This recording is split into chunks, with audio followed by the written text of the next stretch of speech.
Hello everyone.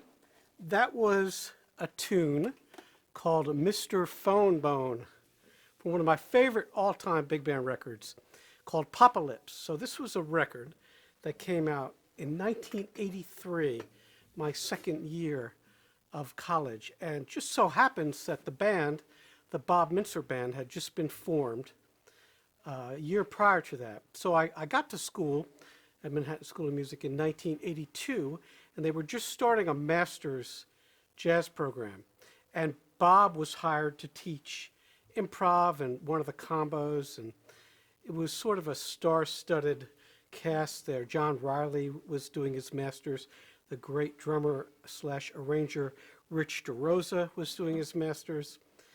Bob Mintzer was teaching there. Todd Kuhlman, the amazing bass player, was doing his masters. I was just this little punk kid, 17 years old, just wandering in there.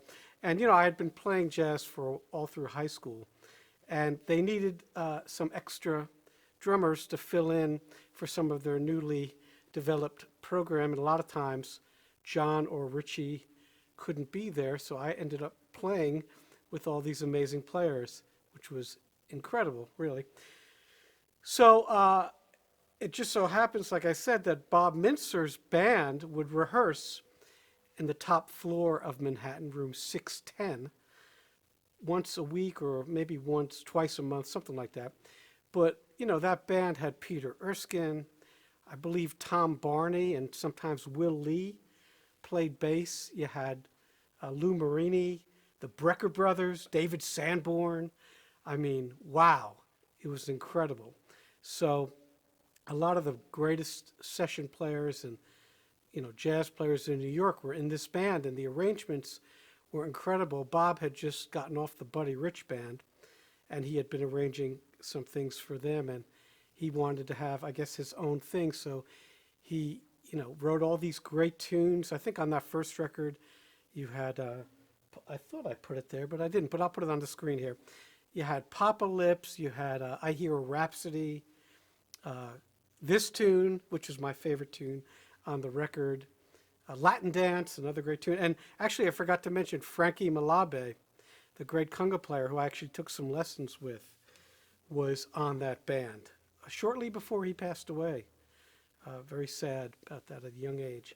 So, incredible experience for me just to sit there and back at Peter Erskine and watch them rehearse. And sometimes John Riley played drums, and John ended up playing drums with him on a lot of later records too. And he was already established, had played with Woody Herman and was doing lots of stuff in New York. So it was a great time to be a little fly on the wall. That's what I was there, and played with a lot of those guys. I ended up playing in a little group with Bob Mintzer and Todd Kuhlman for one semester, my second semester, because the first semester, Jimmy Nepper, the trombone player from the Mingus band, he's the guy who Mingus punched and knocked all his teeth out.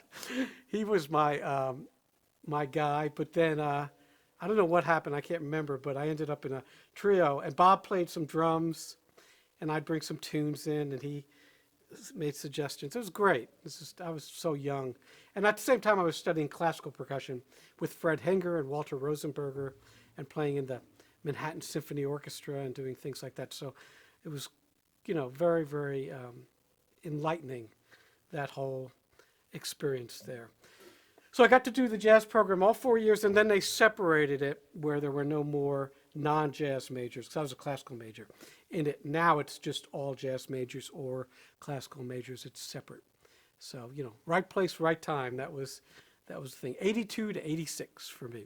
So this song, Mr. Fonebone, is just awesome. It's got a great melody, and the most inventive drumming part that I think I've ever heard. It's kind of like a drop reggae jazz thing. So what Peter Erskine's doing there is this.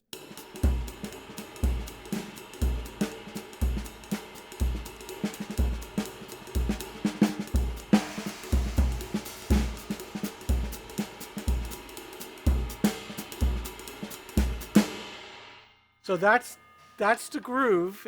You got that drop there on the bass drum. You see here on the chart, I call it a drop bop. That's what I used to call it. And I started using that. I'd play out, and instead of a two feel, I would just do that because I thought it was so much fun. And then the tune also has a little bit of a Latin section.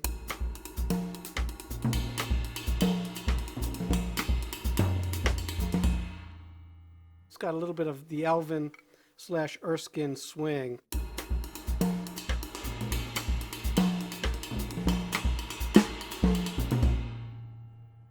And nice and light there. And that only goes on for about 16 bars or so for the tune. And then it never comes back.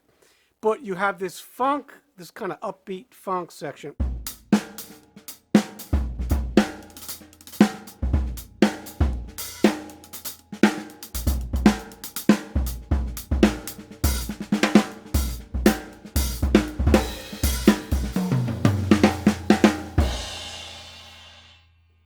So that's great too. If you can check out the original, I'm not sure it's on Spotify. It's a very rare record. Actually, I tracked down the CD on Discogs because I have the LP. That I remember going down to Tower Records that year it was released. I was really excited, so I bought it. I have it somewhere, the LP. But I recently bought the CD. I found it, and there's probably more of them on there if you want to get it. Some of these tunes from the record he redid, like Apocalypse, I think, and Latin Dance, they did a bunch. I'm not sure if they probably did Fonebone too. And the label was some weird New York label. But later on, he signed with DMP, which was a great kind of one of the first digital, kind of all digital labels. And then some of his records, like Incredible Journey, other records were on that. And of course, that band's got tons of great records. Latin for Manhattan, it's got Elvin's Mambo, I think, is on there. There's so many great Mintzer Big Band records. And of course, he also plays with the Yellow Jackets doing that. So quite the career there. So we'll talk a little about this tune other than the grooves. The tricky part is trying to catch some of the figures within that drop bop thing. So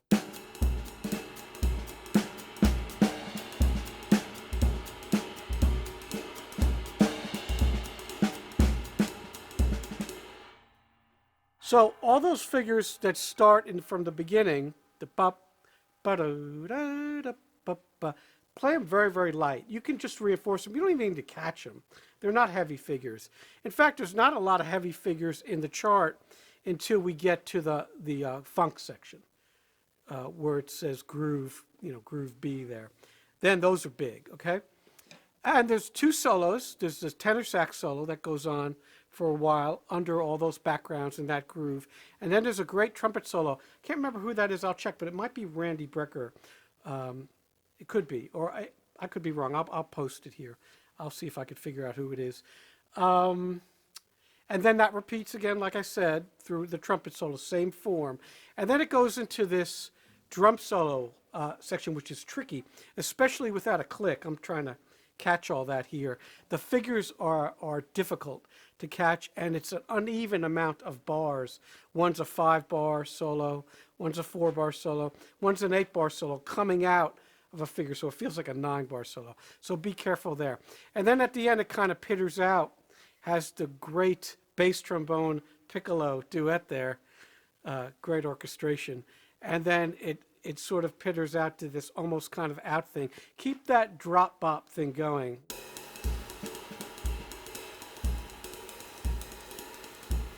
Lots of cymbals. You can keep the hi-hat going.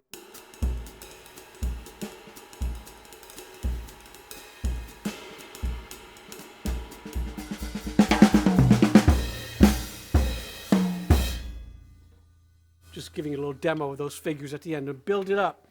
The last 4 bars to those big figures at the end there. That's it. Pretty straightforward tune except for those little things. But I do this with a lot of my students because it's so different than a regular sort of big band tune. Most of his charts are very inventive like that. So I'll show you the chart again, and I'll play with it, and I'll show you some different views. And we'll see you next time with the next video.